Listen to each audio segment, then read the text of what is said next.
নমস্কার বন্ধুরা, আজকে আমি এই ছোটো ছেলের স্কুলে ওকে ঢুকিয়ে দিয়ে বাজার থেকে দেখলাম জ্যান্ত মাছ লাফাচ্ছিল, সেই মাছ নিয়ে চলে এসেছি। মাছটা অবশ্য ওখানেই কাটিয়ে নিয়ে এসেছিলাম। তা মাছটা না ওখানে 200 টাকা করে কিলো নিয়েছে। এটা রুই মাছ, বাজারে হয়তো একটু দাম কম হবে জানি না, তবে পিসগুলো দেখেছেন, দেখে মনে হচ্ছে কাতলা মাছের পিস। তো এটা দিয়ে না এত জ্যান্ত মাছ ছিল, তাই আমি ভাবলাম যে এটা দিয়ে একটু আলু, ঝিঙ্গে আর পটল দিয়ে একটু পাতলা ঝোল করব। যা গরম পড়েছে, বেশি রিচ করব না, তার জন্য ধনেপাতা নিয়েছি, আদা, টমেটো, কাঁচা লঙ্কা কুচি নিয়েছি এইগুলো। আর এখানে একটু মাছের মধ্যে নুন আর হলুদটা একটু মাখিয়ে নিলাম আমি। এবার আমি কড়া চাপিয়ে দিয়েছি, তার মধ্যে সর্ষের তেল ভালো করে গরম করে নিয়েছি।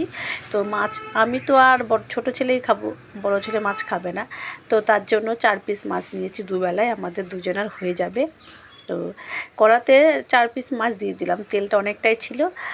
মাছটা ওদিকে ভাজা হতে থাকুক, আমি এদিকে গোটা জিরে নিয়েছি, কাঁচা লঙ্কা আর আদা।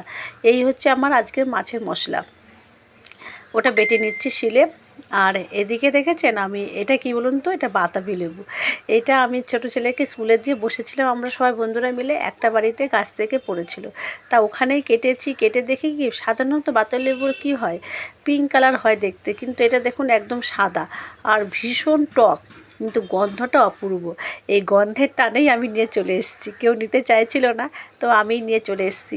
আমার আবার কি, যে কোনো ফলই ভালো লাগে, কেননা শরীরের পক্ষে যেটা উপকার জিনিস, সেই জিনিসটা আমি খেতে ভালোবাসি। সেটা তেতো হোক বা টক হোক বা মিষ্টি হোক, যে জিনিসটা আমার শরীরের পক্ষে উপকার করবে সেই জিনিসটা আমি খাবই। তো নিয়ে চলে এসেছি। এটা কাঁচা লঙ্কা কুচি আর সর্ষের তেল আর নুন আর চিনি দিয়ে ভালো করে মাখিয়ে নিলাম। এটা রান্না করতে করতে একটু খেয়ে নেব, তাই যতটুকুনি পুষ্টি পাওয়া যায়। এই তো দৌড়ঝাঁপ চলছে জীবন, ভোরবেলায় উঠে চলছি।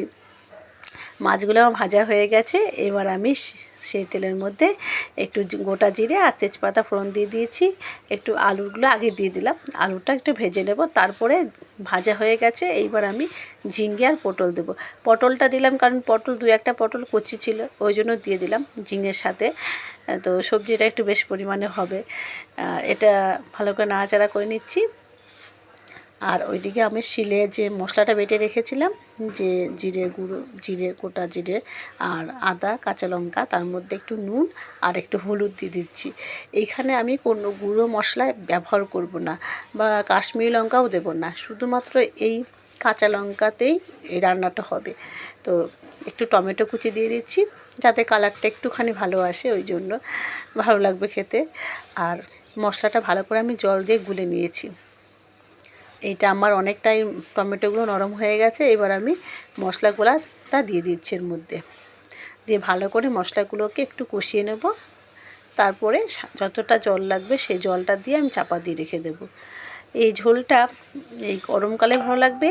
আর আরেকটা, যখন গ্রীষ্মকালে যে গরমটা হয়, সেই গরমের সময় এই ঝোলটা করলে পাতিলেবু সাথে নিয়ে খেলে খুব দারুণ লাগে খেতে।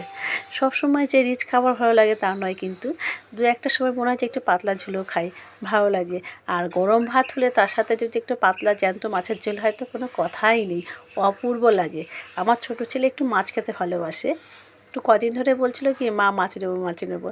তাই স্কুলে বসে থাকি, অনেকটা সময় চলেও যায়।